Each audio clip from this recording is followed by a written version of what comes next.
کسی شخص سے یہ غلطی ہو جائے کہ اس نے اپنے والدین کو ناراض کیا ہے، اپنے باپ کو ناراض کیا ہے، اور ناراض کر کے سیدھا مسجد میں آ گیا اور اللہ تبارک و تعالیٰ کی بارگاہ میں بیٹھ کر فریاد کرنے لگا کہ مولا میں نے اپنے والد کو ناراض کر دیا ہے، میں نے اپنے والد کے دل کو تکلیف پہنچائی ہے، میں نے اپنے والد کی نافرمانی کی ہے، ان کے شان میں بد اخلاقی کے کلمات کو استعمال کیا ہے، ان کی شان میں نے گستاخیاں کی ہے، مولا تو میری اس غلطی کو معاف فرما دے۔ تو اللہ تبارک و تعالیٰ کی بارگاہ سے یہ پیغام آتا ہے، یہ ندا دی ہے کہ اے بندے، تو نے ناراض اپنے باپ کو کیا ہے، تو نے دل اپنے باپ کا دکھایا ہے، تو نے تکلیف اپنے باپ کو دی ہے، تو نے بد اخلاقی اپنے باپ کے ساتھ کی ہے، تو نے گستاخی اپنے باپ کے ساتھ کی ہے، جا پہلے اپنے باپ سے معافی مانگ، اس کے بعد آ کر تو اگر میری بارگاہ میں معافی طلب کرے گا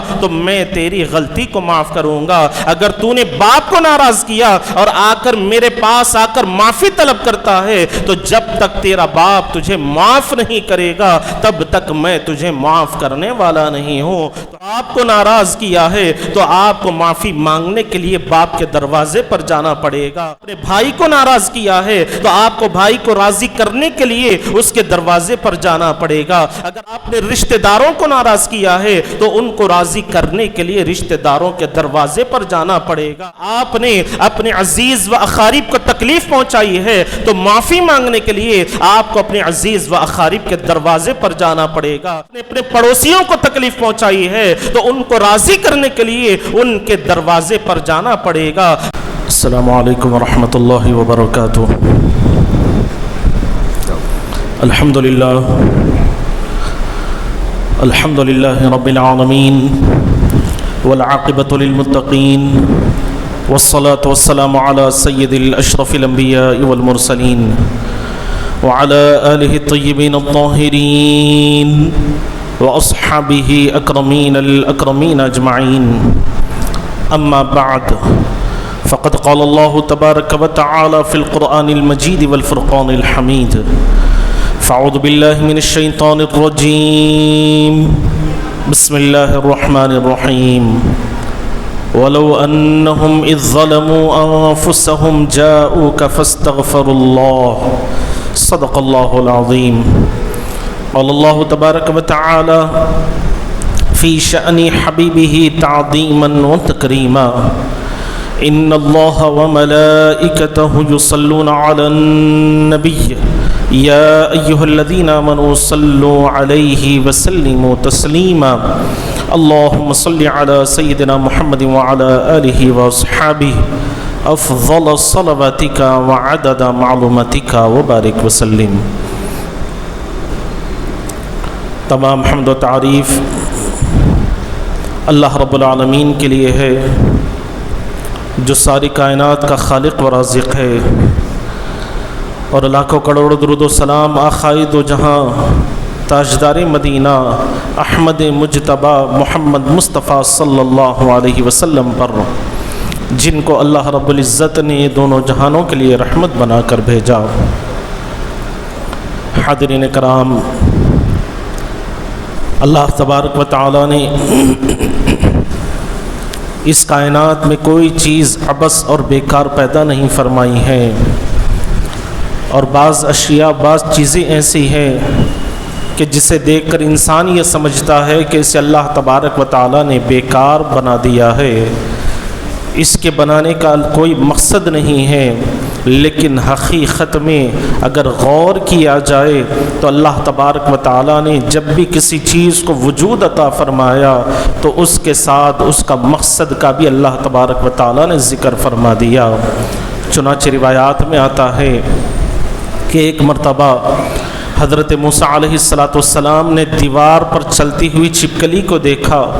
تو اللہ تبارک و تعالیٰ کی بارگاہ میں عرض کیا کہ مولا تو نے اس چھپکلی کو کس وجہ سے پیدا فرمایا ہے؟ تو نے اس بارگاہ سے پیغام آتا ہے کہ اے موسیٰ، ابھی کچھ دیر پہلے اس چھپکلی نے مجھ سے سوال کیا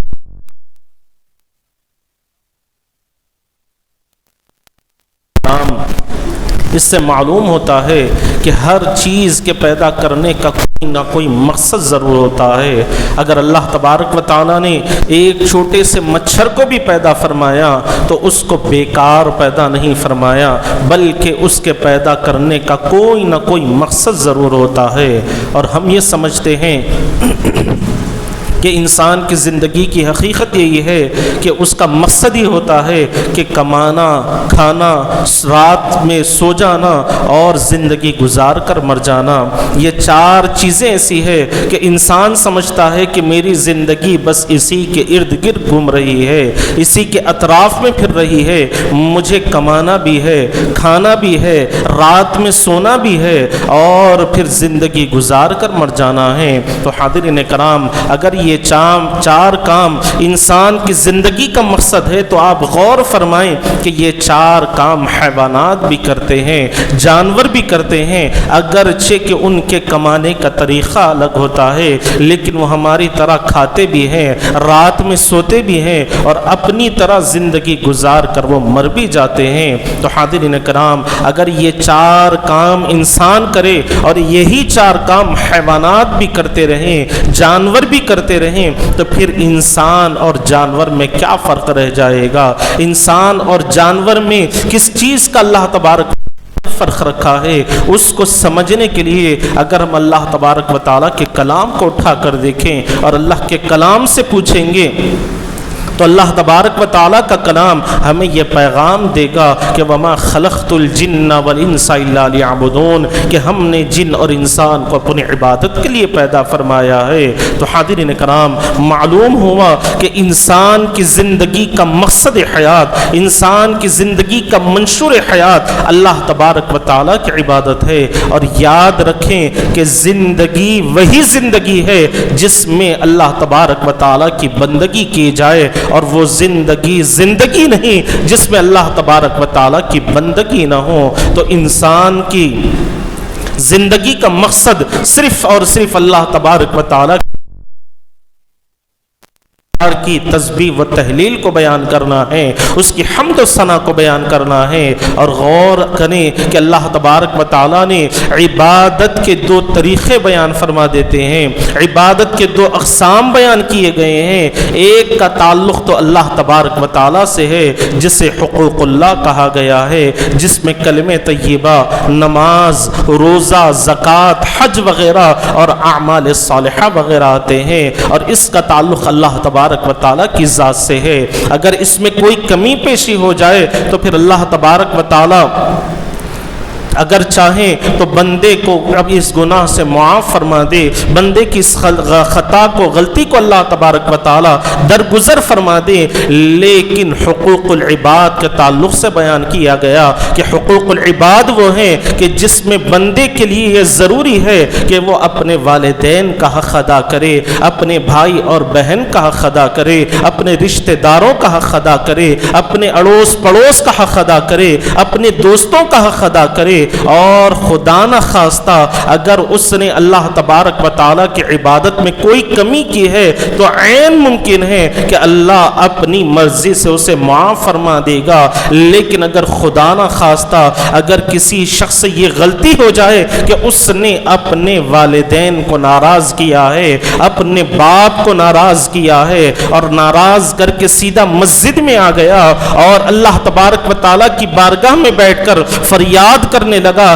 کہ مولا میں نے اپنے والد کو ناراض کر دیا ہے، میں نے اپنے والد کے دل کو تکلیف پہنچائی ہے، میں نے اپنے والد کی نافرمانی کی ہے، ان کے شان میں بد اخلاقی کے کلمات کو استعمال کیا ہے، ان کی شان میں نے گستاخیاں کی ہے، مولا تو میری اس غلطی کو معاف فرما دے۔ تو اللہ تبارک و تعالیٰ کی بارگاہ سے یہ پیغام آتا ہے، یہ ندا آتی ہے کہ اے بندے، تو نے ناراض اپنے باپ کو کیا ہے، تو نے دل اپنے باپ کا دکھایا ہے، تو نے تکلیف اپنے باپ کو دی ہے، تو نے بد اخلاقی اپنے باپ کے ساتھ کی ہے، تو نے گستاخی اپنے باپ کے ساتھ کی ہے، جا پہلے اپنے باپ سے معافی مانگ، اس کے بعد آ کر تو اگر میری بارگاہ میں معافی طلب کرے گا تو میں تیری غلطی کو معاف کروں گا۔ اگر تو نے باپ کو ناراض کیا اور آ کر میرے پاس آ کر معافی طلب کرتا ہے تو جب تک تیرا باپ تجھے معاف نہیں کرے گا تب تک میں تجھے معاف کرنے والا نہیں رہے ہوں. تو حاضرین کرام اس سے معلوم ہوتا ہے کہ اگر آپ نے باپ کو ناراض کیا ہے تو آپ کو معافی مانگنے کے لیے باپ کے دروازے پر جانا پڑے گا. آپ نے بھائی کو ناراض کیا ہے تو آپ کو بھائی کو راضی کرنے کے لیے اس کے دروازے پر جانا پڑے گا. اگر آپ نے رشتہ داروں کو ناراض کیا ہے تو ان کو راضی کرنے کے لیے رشتہ داروں کے دروازے پر جانا پڑے گا. اگر آپ نے اپنے عزیز و اقارب کو تکلیف پہنچائی ہے تو معافی مانگنے کے لیے آپ کو اپنے عزیز و اقارب کے دروازے پر جانا پڑے گا. اگر آپ نے اپنے پڑوسیوں کو تکلیف پہنچائی ہے تو ان کو راضی کرنے کے لیے ان کے دروازے پر جانا پڑے گا. تو حاضرین کرام اگر باپ ناراض ہو تو آپ اس کے دروازے پر راضی کرنے کے لیے پہنچ گئے. بھائی ناراض ہو تو آپ اسے راضی کرنے کے لیے اس کے دروازے پر پہنچ گئے. رشتہ دار ناراض ہو تو آپ انہیں راضی کرنے کے لیے ان کے دروازے پر پہنچ گئے. اب میں پوچھنا چاہتا ہوں کہ اگر اللہ تبارک و تعالی ہم سے ناراض ہو جائیں تو ہم کس کے دروازے پر جا کر معافی طلب کریں گے؟ کس کے دروازے کو جا کر کھٹکھٹائیں گے؟ کس کے دروازے پر جا کر اپنی فریادیں پیش کریں گے؟ اس لیے تو اللہ تبارک و تعالیٰ کی ذات تو لامکاں ہے، اس کا کوئی مکان نہیں ہے. جب اس کا ظاہری کوئی مکان نہیں ہے تو پھر اس کا کوئی دروازہ بھی نہیں ہے. تو پھر ہم معافی مانگنے کے لیے کہاں پر جائیں گے؟ اپنی خطاؤں کی معافی طلب کرنے کے لیے کس کے دروازے کو کھٹکھٹائیں گے؟ تو حاضرین کرام اللہ تبارک و تعالیٰ کے پیارے محبوب صلی اللہ علیہ وسلم نے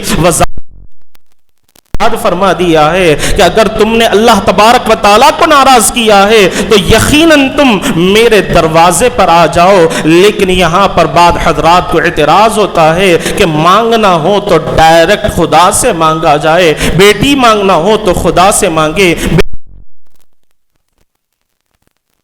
تو خدا سے مانگے، اگر دولت مانگنی ہو تو خدا سے مانگا جائے، رزق مانگنا ہو تو خدا سے مانگا جائے. تو حاضرین کرام میں پوچھنا چاہتا ہوں کہ یقیناً اولاد مانگنی ہو تو خدا سے مانگنا چاہیے، مال و دولت حاصل کرنی ہو مانگنا ہو تو خدا سے مانگنا چاہیے، عزت اور عظمت حاصل کرنا ہو تو خدا سے مانگنا چاہیے. لیکن مجھے یہ تو بتائیں کہ اللہ تبارک و تعالیٰ کہاں ملتے ہیں؟ خدا کے رہنے کی جگہ کیا ہے؟ تو کہنے والوں نے کہا کہ اللہ تبارک و تعالیٰ تو مسجد میں رہتے ہیں. تو میں پوچھنا چاہتا ہوں کہ ایک شہر میں اگر 400 مساجد ہوں تو ہم کون سی مسجد کے دروازے کو جا کر کھٹکھٹائیں گے؟ کون سی مسجد کے دروازے پر ہمیں اللہ تبارک و تعالیٰ ملیں گے؟ تو حاضرین کرام جب ہم اسی پس و پیش میں ہیں، اسی طرح ہم مذبذب ہیں، تو ہمیں چاہیے کہ اللہ تبارک و تعالیٰ کے کلام اللہ سے، قرآن مجید سے رہنمائی حاصل کرنے کی کوشش کریں. اس لیے کہ اللہ تبارک و تعالیٰ کا کلام ایسی شان و عظمت رکھنے والا ہے، ایسی رفعت اور سربلندی رکھنے والا ہے کہ اس میں کائنات کے سارے مسائل کا حل اللہ تبارک و تعالیٰ نے رکھ دیا ہے. انسان کی ابتدا سے لے کر اس کی انتہا تک اللہ تبارک و تعالیٰ نے سارے مشکلات کا حل اللہ تبارک و تعالیٰ نے رکھ دیا ہے. اور اسی طرح ماں کی گود سے لے کر خبر کی گود تک کے تمام مسائل کا حل اللہ تبارک و تعالیٰ نے قرآن مجید میں رکھ دیا ہے. جب اللہ کی کتاب سے ہم سوال کرتے ہیں کہ باپ ناراض ہو جائے تو اس کے دروازے پر پہنچ گئے، بھائی ناراض ہو جائے تو اس کے دروازے پر پہنچ گئے، رشتہ دار ناراض ہو جائیں تو ان کے دروازے پر پہنچ گئے. اے اللہ کا کلام ہمیں یہ بتا کہ اگر خدا سے ناراض ہو جائیں تو ہم کس کے دروازے پر جائیں، کس کے دروازے پر جا کر اپنی فریاد کریں. تو اللہ تبارک و تعالیٰ کا کلام ہمیں کہتا ہے کہ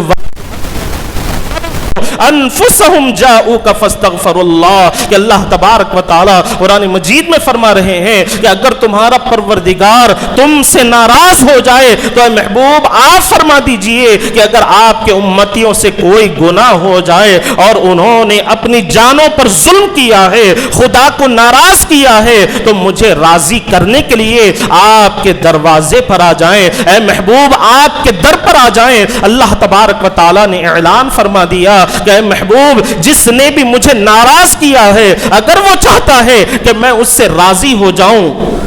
اس سے خوش ہو جاؤں اور وہ اگر مجھ سے ملنا چاہتا ہے تو میرے ملنے کی جگہ میرے محبوب کا در ہے، مجھ سے ملاقات کرنے کا مقام میرے محبوب کی بارگاہ ہے، مجھ سے معافی طلب کرنے کی جگہ میں بن جاؤ۔ اگر تم نے اس در کے دامن کو تھام لیا، حضور کے چوکھٹ کو تھام لیا، حضور کے در کے چوکھٹ کے گداگر بن جاؤ گے تو یقیناً اللہ تبارک و تعالی تمہیں دنیا کا تاجدار بنا دے گا، تمہیں اللہ تبارک و تعالی ہر مقام پر عزت عطا فرمائے گا، وقار اور سربلندی عطا فرمائے گا، ہر طرح کی نعمتوں سے اللہ تبارک و تعالی تمہیں مالا مال فرمائے گا۔ تو اس موقع پر شاعر نے کیا خوب انداز میں کہا کہ کسی نے کہا کہ خدا کعبے میں ملتا ہے، کسی نے کہا کہ خدا کعبے میں ملتا ہے، اور کسی نے کہا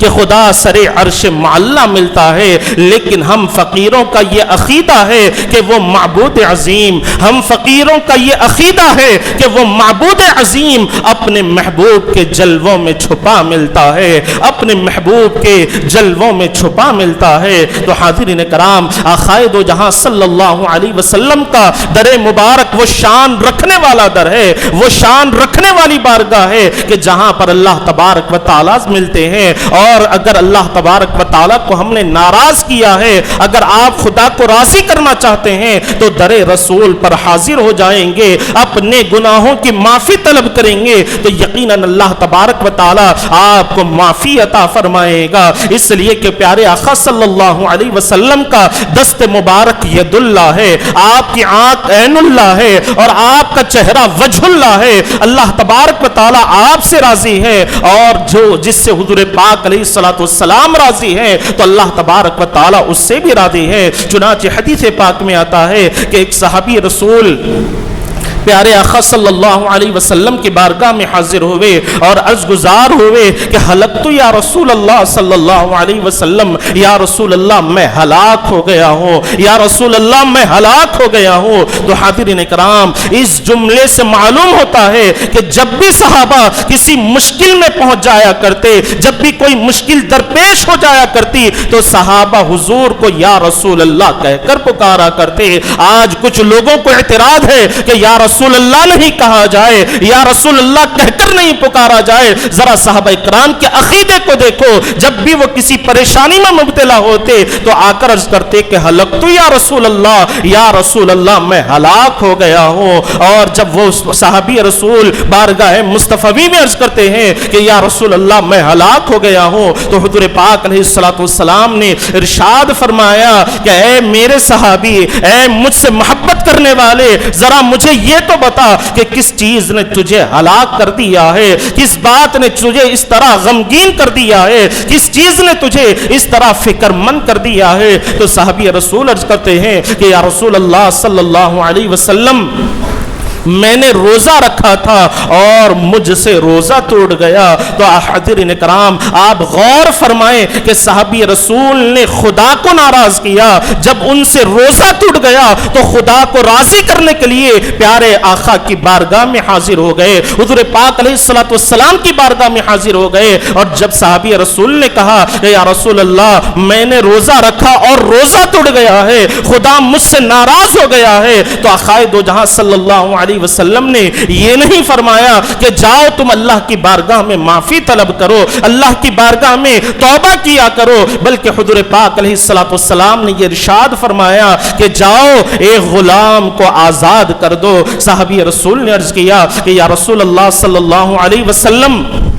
مجھ میں اتنی طاقت نہیں کہ میں اس غلام کو آزاد کر سکوں۔ تو پیارے آقا صلی اللہ علیہ وسلم نے ارشاد فرمایا کہ جاؤ تم 60 مسکینوں کو کھانا کھلاؤ۔ تو صحابی نے کہا کہ یا رسول اللہ میں اتنا مالدار نہیں ہوں کہ 60 مسکینوں کو کھانا کھلا سکوں۔ تو پھر آقا نے فرمایا کہ جاؤ 60 روزے پے در پہ رکھا کرو۔ تو صحابی رسول نے کہا کہ یا رسول اللہ ایک روزہ مجھ سے برابر رکھا نہیں گیا ہے، ایک روزہ رکھنے کی طاقت مجھ میں برابر نہیں ہے اور روزہ ٹوٹ گیا ہے تو پھر میں 60 روزے کیسے رکھوں گا؟ تو حضور پاک علیہ السلام نے ارشاد فرمایا کہ جاؤ چند کھجوریں لو اور مدینے کی گلیوں میں جو غریب ہے، مسکین ہے، فقراء ہے، ان میں ان کھجوروں کو تقسیم کر دو تو تمہارے روزے کا کفارہ ہو جائے گا۔ تو صحابی رسول نے کہا کہ یا رسول اللہ مجھ میں اتنی بھی طاقت نہیں ہے، میں بڑا غریب انسان ہوں کہ یہ کھجوریں خرید کر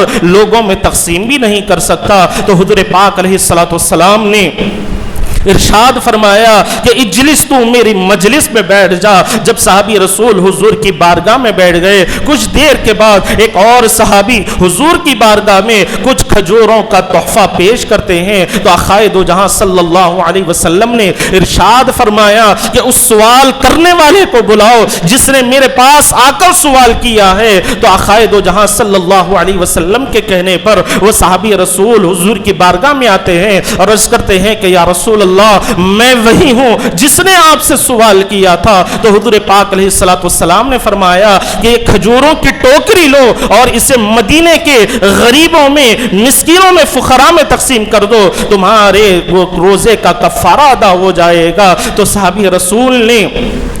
اس کھجور کے ٹوکری کو اپنے سر پر رکھا اور حضور کی بارگاہ میں عرض کرنے لگے کہ یا رسول اللہ مدینے میں مجھ سے بڑا غریب کوئی نہیں ہے، مجھ سے بڑا مسکین کوئی نہیں ہے، مجھ سے بڑا کوئی فقیر نہیں ہے۔ تو حضور پاک علیہ السلام نے جب صحابی رسول کے ان الفاظ کو سنا تو پیارے آقا کے چہرے انور پر تبسم کے آثار نمایاں ہوتے ہیں، مسکراتے ہوئے فرماتے ہیں کہ جا ان کھجوروں کی ٹوکری کو اپنے گھر لے جا، اپنے بچوں کو کھلا اور خود بھی کھا لے، اس سے تیرے روزے کا کفارہ ادا ہو جائے گا۔ تو حاضرین کرام اس سے معلوم ہوتا ہے کہ حضور پاک علیہ السلام کے در پاک کو اللہ تبارک و تعالی نے ایسی شان عطا فرمائی ہے کہ جب کسی بندے سے کوئی غلطی ہو جائے،